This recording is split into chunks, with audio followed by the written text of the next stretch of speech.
कि ये early 2000s में जब ये मोबाइल इंट्रोड्यूस हुआ और पैकेजेस इंट्रोड्यूस हुए, ये ट्राइबल एरियाज के नौजवान, आपको मैं बताना चाहता हूं, सबसे पहले काम क्या हुआ कि वो मोबाइल पे SMS पैकेज इंट्रोड्यूस कराया गया।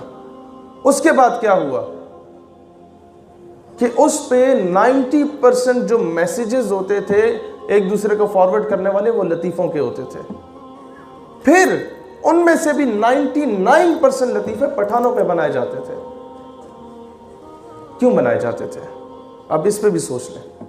1948 में जब जनरल ग्रेसी पहला चीफ ऑफ आर्मी स्टाफ था, उसने कायदे आज़म को इनकार कर दिया था मकबूजा कश्मीर में फौजें भेजने से। तब ये ट्राइबल एरियाज के हमारे पठान गए थे और वहां आपका आज़ाद कश्मीर तोहफे में लाके कायदे आज़म को दिया था।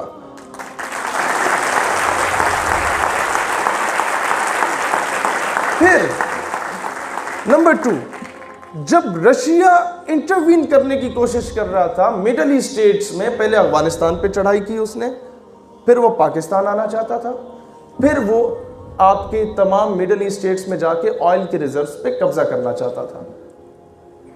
फिर हमें याद आ गया कि यार अब क्या करें। फिर हमें याद आया, नहीं यार पठान, इन्होंने जाके रशिया को 6 हिस्सों में तकसीम किया। मेरी माँ पठान है, मैं इसलिए बड़े दलेरी से डिफेंड करता हूँ इस चीज़ को। She is from Khattak tribe. उन्होंने जाके रशिया को तुर्कमानिस्तान, ताजिकिस्तान, कजाकिस्तान, किर्गिस्तान, ये अजरबैजान, उज़्बेकिस्तान, इनमें से आधे मुल्क तो ये इन पठानों ने बना के दिए ने। जो लोग सुपर पावर की गरूर में, उस फिरौनियत में आके पाकिस्तान को गर्क करने का सोच रहे थे, उनका गरूर खाक में मिलाया था, वो इस ट्राइबल एरियाज के लोगों ने मिलाया। तो हुआ क्या? ये खुशामदी बातें नहीं हैं। मैंने अल्हम्दुलिल्लाह बड़े फ़ख्र से कह सकता हूँ कि बड़े बड़े वज़ीरों को सामने बिठा के लेताड़ा है। मैं खुशामदी आदमी नहीं हूँ, लेकिन मैं बताना चाह रहा हूँ एक बात को कि आपकी ये जो मायूसी का आलम है ना, कि यार पता नहीं है हमें क्यों, मुझे दुख होता है जब मैं इस हुलिये में ना, ये क्यों आज शॉल पहन के मैं कभी यूनिवर्सिटीज़ में नहीं गया, कोशिश करता था पैंट कोट टाई लगा के जाऊँ ताकि पता चले यार पढ़ा लिखा बंदा आ रहा है। फिर मैंने कहा नहीं यार, अपनी सकाफत सबसे बड़ी की चीज़ होती है। मैं होता था यूं कि जब मैं सुलिया में जाता था मुझसे पूछा जाता था कहाँ से आ रहे हो, कहाँ जा रहे हो। जब यही शहीद सियालवी उसी गाड़ी में उसी शक्ल के साथ पैंट कोट में जाता था तो अमूमन नहीं पूछा जाता था। फिर हर ड्रामे में, हर टीवी के एड में, हर फिल्म में, हर डॉक्यूमेंट्री में जो दहशतगर्द बना के पेश किया गया, उसने चित्राली टोपी पहनी हुई है, उसने दाढ़ी रखी हुई है, उसके 5 टखनों से ऊपर है, उसने वेस्ट कोट पहनी हुई है और वो पठान है। क्यों? ये एक रियलिटी है। किसी को एतराज़ है या कोई सवाल है? ये प्रोग्राम के एंड पे मैं एंड टाइम तक इधर बैठा रहूँगा, आज रात भी हो जाए, मैं एक एक के सवाल के जवाब देके जाऊँगा। मैं आगे आता हूँ।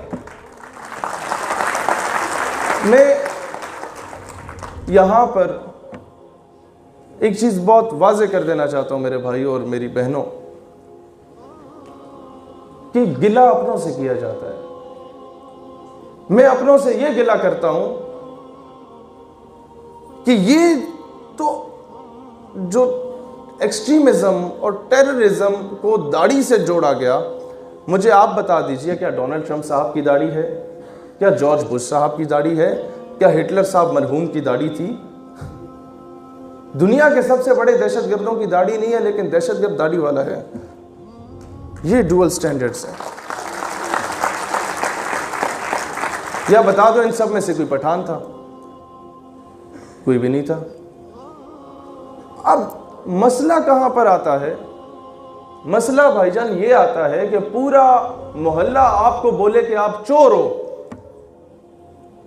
आप चोर डिक्लेयर नहीं होते जब तक आपका बाप ना कह दे कि तुम चोर हो।